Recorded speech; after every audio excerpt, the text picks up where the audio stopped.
Welcome back to the Rundown Lab, where we break down and fact-check the biggest videos and podcasts. We know your time is valuable, but when you can, we recommend catching the full video by Money Guy Show. Links are in the description. Here's something that might surprise you. One of the most popular retirement withdrawal strategies floating around the internet could leave you broke more than a quarter of the time. And the actual recovery time after the 2008 financial crisis?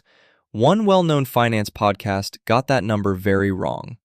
Today, we're looking at an episode from the Money Guy Show titled The Most Controversial Topics in Personal Finance and What We Think. In this episode, the hosts tackled some of the biggest debates in personal finance, from whether dividend investing is all it's cracked up to be, to how much you can safely pull from your retirement portfolio each year, to the psychological pitfalls that cause everyday investors to underperform the market. It's a wide-ranging conversation, so let's dig into what they nailed, where things got complicated, and where they went off the rails. Let's start with what they got right, and to their credit, there's quite a bit. The hosts discussed a 1993 paper by Eugene Fama and Kenneth French, explaining that once you account for broader market size and value factors, the returns associated specifically with dividend-paying stocks largely disappear. That's a reasonable interpretation of the research, though it's worth noting the paper was about building a general three-factor model, not specifically debunking dividends. Still, the inference is fair. Their discussion of how dividends are taxed was spot on. Ordinary dividends are indeed taxed at your regular income tax rate. Qualified dividends get the more favorable long-term capital gains rates, and crucially, investors can't control when those distributions hit their accounts the way they can with selling shares. All of that checks out with IRS guidance, though they didn't mention the 3.8% net investment income tax that can apply to higher earners. Their claim that the S&P 500 has averaged just below 10.5% over the last 30 years is solid.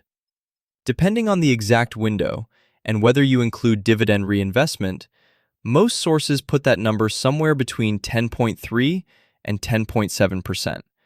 Close enough.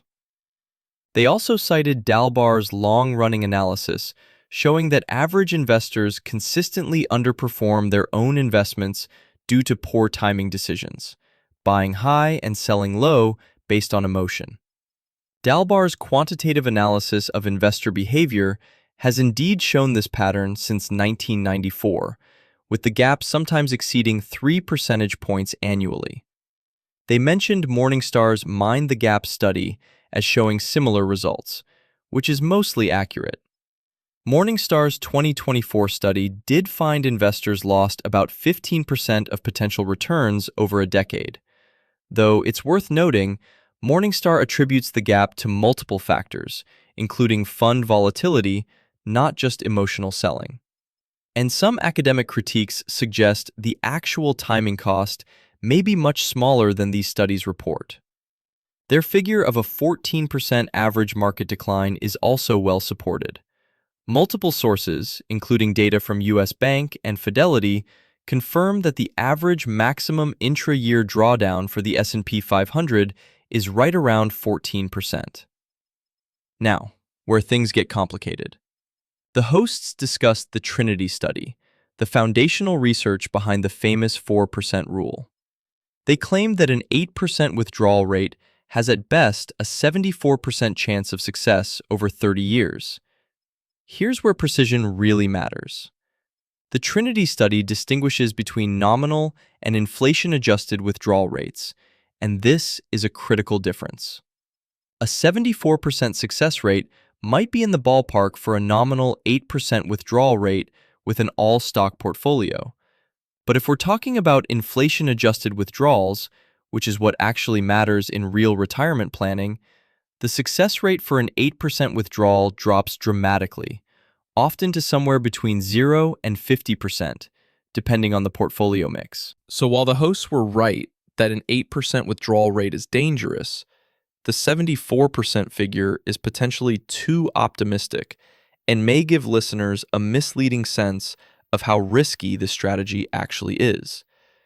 Their broader point that a 4 to 5% withdrawal rate is much more sustainable is directionally correct.